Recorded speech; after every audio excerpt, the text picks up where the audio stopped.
My particular problem was I was diagnosed with Crohn's disease by, I suppose, the doctor after I experienced a lot of pain, honestly, in my whole body. And so I was diagnosed with a chronic disease called Crohn's disease when I was about 16. Before I really started getting the symptoms, which was kind of over a span of like 2.5 years where it got progressively worse, I was a lot more energetic. I could wake up in the morning, jump out of bed, get ready for the day, whereas it was just harder doing that after. It was tough for me to just even eat before games. I never eat before games because it just provided me issues during the game. Like sometimes I would throw up and stuff after running. It just got to the point where it was almost not worth playing sports anymore. How did I feel when it happened? I was a little bit upset because obviously I love basketball a lot and I wanted to play it, and just sports in general, and I want to maintain an active, healthy lifestyle. But for me it was scary knowing that they were going to give me steroids and have me inject those things so I could keep playing. But at the same time I knew the issue was coming from what I was eating, and they were telling me I could still eat all those type of foods. So what was most scary to me was I didn't have an answer for really what the problem was.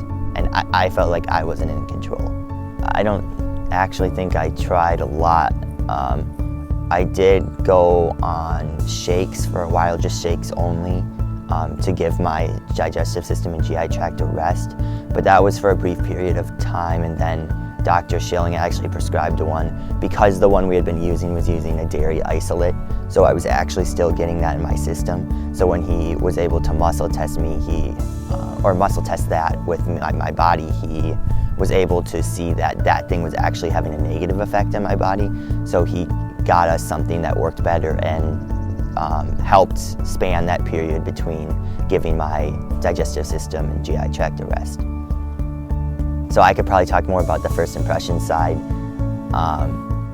Very nice, welcoming, treated you as a person, and tried to help you engage your disease where you're at, or your issue where it's at, and help you take ownership of it and understand what you need to do to remedy that type of thing, and that you can defeat your disease. And it also has to bring an investment from yourself too, but it's easy when you're in that type of environment that welcomes you and treats you as a person. How do I feel after Sequoia Health? For me, I feel like I know what I need to do. I've been given the information myself on how to move forward and how to eat right. That was the biggest thing for me.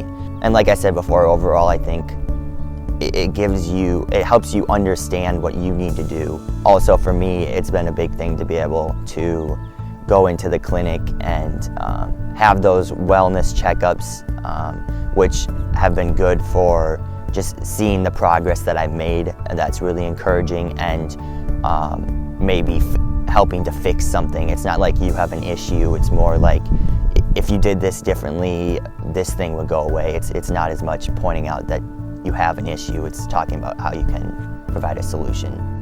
Yes, I would recommend the Sequoia Clinic, not only for the care, but also for the people at Sequoia that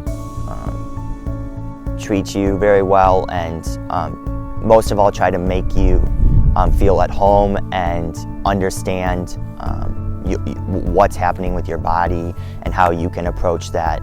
My name is Jacob Masick. I am a student. I love sports, and I'm a participant at Sequoia Health.